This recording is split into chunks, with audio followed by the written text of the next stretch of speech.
Hey everybody, we have another tutorial today. We are gonna make our tostada right now.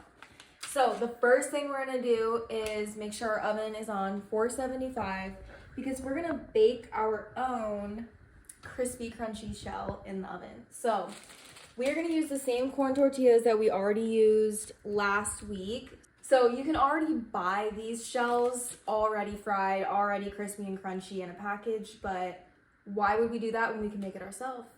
So we're gonna do that right now. First thing we're gonna do is grab however many we're using. I'm just gonna make maybe 4 or 5.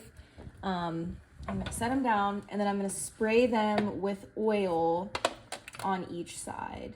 This one looks like I'm making 4. So I'm gonna spray this with some sort of oil cooking spray, just lightly on each side. Flip.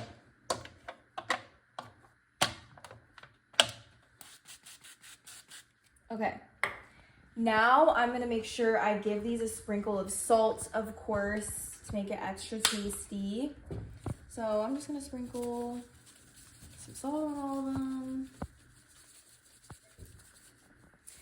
And then I'm gonna pop these in the oven for 5 minutes right now, and then I'll flip them over in 5 minutes. Now, while those are in the oven, we can start to brown up our meat. You guys already know how to do this, but I'm just gonna plop my meat onto my skillet and let it cook up. I'm not gonna put the seasonings in yet because remember, it's gonna get greasy and we're gonna soak up some of that oil. So we don't wanna soak up any seasonings. I'm gonna let that cook and I'll get back to you.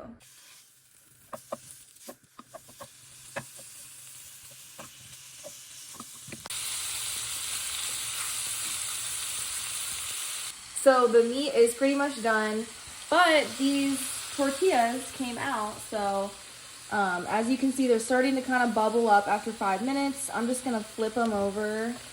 They cool down in like 30 seconds, so you can just do it like this.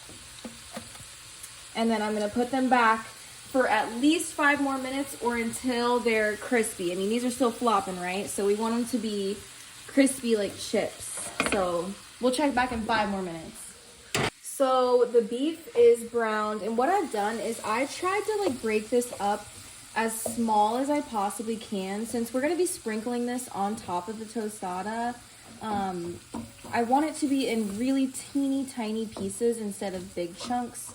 So I'm just breaking it up as much as I can, and then I will soak up all this grease in just a minute. Okay, so this is no longer sizzling. I'm just gonna go through and soak up the grease with a paper towel. I mean, I guess you could leave the grease if you really wanted to, but I am gonna soak up the grease in mine just to dry it up a bit. And then I'm throwing this in the trash. Okay, so now that my meat is all cooked, I already measured out all my seasonings into a little bowl, but what's in here is chili powder, paprika, salt, pepper, garlic, onion, and oregano. So that's already in this cute little bowl. So I'm just gonna sprinkle this over and then combine it all together.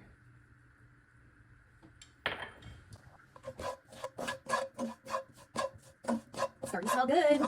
Okay, so while everything's finishing up, I've got my meat already. I'm still waiting on the shells to become crispy. So I'm gonna prep my refried beans. So basically, this is gonna be one of the layers between the meat and the shell. If you already know you hate this, you could use a cheese as a glue if you'd want to, but I think you should try the refried beans. All it is pinto beans, some fat, and some seasonings all mashed up together. So it'll be good. So what we're gonna do is I'm gonna take half this can and put it in a bowl and just heat it up a little bit. Like as you can see, it's pretty solid. So I want it to be smoother than this. I'm gonna heat it up just a bit in the microwave.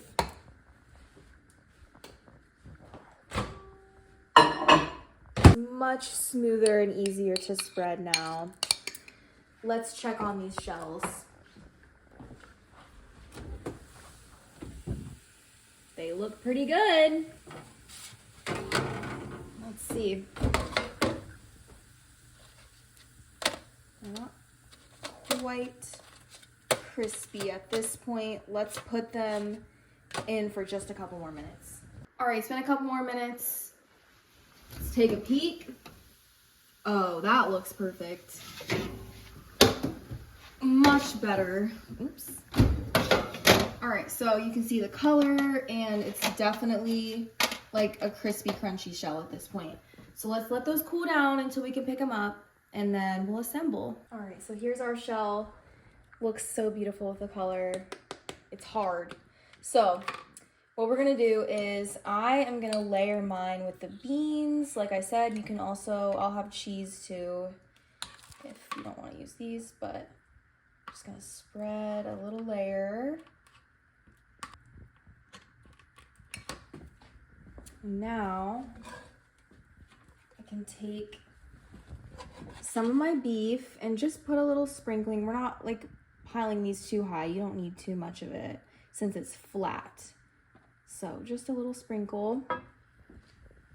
And now I can put whatever toppings I want on here. So I'm gonna do this queso fresco, which is a crumbling cheese. So it's solid, but you can kind of break off a piece of it and then just crumble it over the top. Okay. So got some of that. We can add some shredded lettuce on there to give it some freshness. Okay. I could put some salsa, and I'm also gonna do a little squeeze of lime on here. Okay, let's give this guy a taste.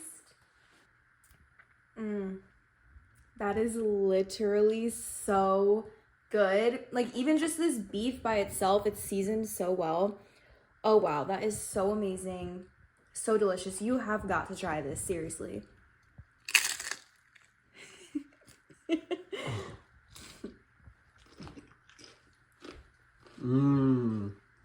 That's good. Sorry for the chewing, guys, but wow, that's so good. You guys are gonna love this.